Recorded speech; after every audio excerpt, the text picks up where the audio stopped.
से अधिक संधियां परस्पर जुड़ती है या मिलती है, क्या कहलाते हैं? संधियां।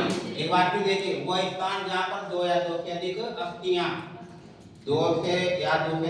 परस्पर मिलती है, क्या कहलाती है? संधियां। या जोड़ भी कहते हैं।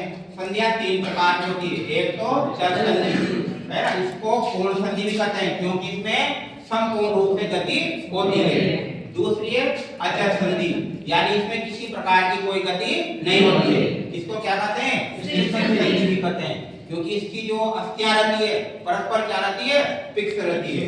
इसके बाद में आंशिक चल संधि, तो इसका अर्थ क्या है कि कुछ गति हो सकती है इसमें, यानी पूरी तरह से नहीं लेकिन कुछ गति हो सकती है, इसलिए इसे क्या कहते हैं? आंशिक संधि भी कहते हैं।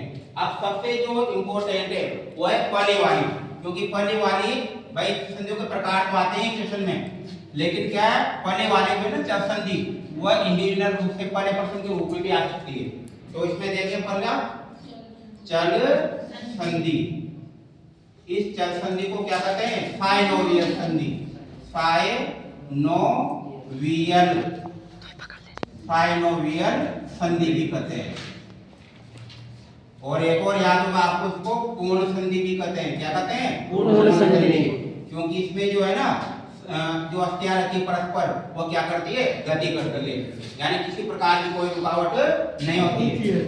इसके बाद देखिए इसमें चलते हैं इस टाइप से संरचना में।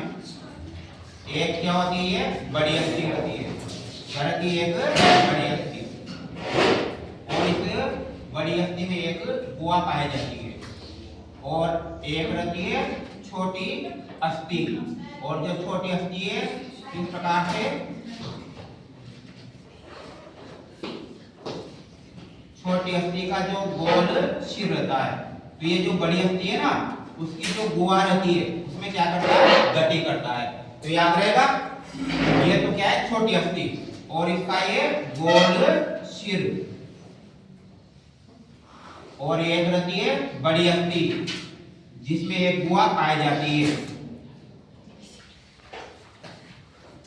ये गुहा। अब याद रखिए, ये जो छोटी अस्थि है ना उसके चारों तरफ एक उपास्थि का क्या है? पतला आवरण पाया जाता है। याद रखना, उपास्थि का क्या पाया जाता है? पतला आवरण पाया जाता है छोटी अस्थि का जो गोल सिर होता है उसके ऊपर।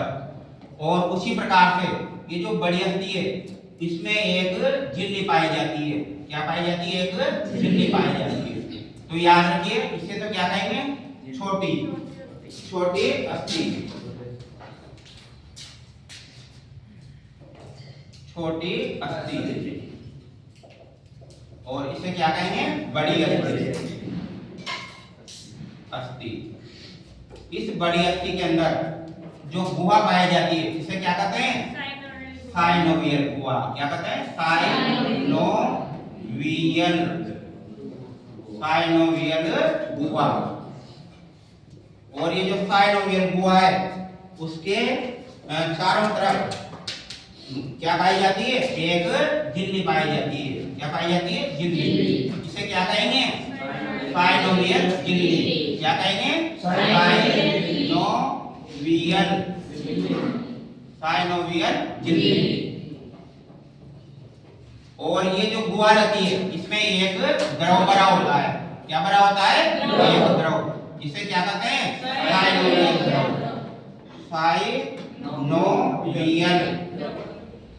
साइनोवियल द्रव। तो ये जो छोटी अस्थि है वो क्या करती है? इस गुहा के अंदर क्या करती है? घूमती है स्वतंत्र रूप से। तो इसका प्रमुख उदाहरण याद रखना चल संधि का। एक तो है अंश मेखला। क्या है? अंश मेखला। तो पहले इसको पूरा कर लेते हैं। देखिए, तो याद रहेगा ना साइनोवियल का कहां से वर्णन करना है? कि साइनोवियल संधि में एक बड़ी अस्थि होती है, उसमें एक गुहा पाई जाती है जिसे साइनोवियल गुहा कहते हैं। इस गुहा के चारों तरफ अंदर की ओर क्या पाई जाती है? एक झिल्ली पाई जाती है, इसे क्या कहते हैं? साइनोवियल झिल्ली कहते हैं। इस गुहा में एक द्रव भरा होता है, इसको क्या कहते हैं? साइनोवियल द्रव कहते हैं। जो छोटी अस्थि होती है उसके चारों ओर एक उपास्थि की परत पाई जाती है, आगे।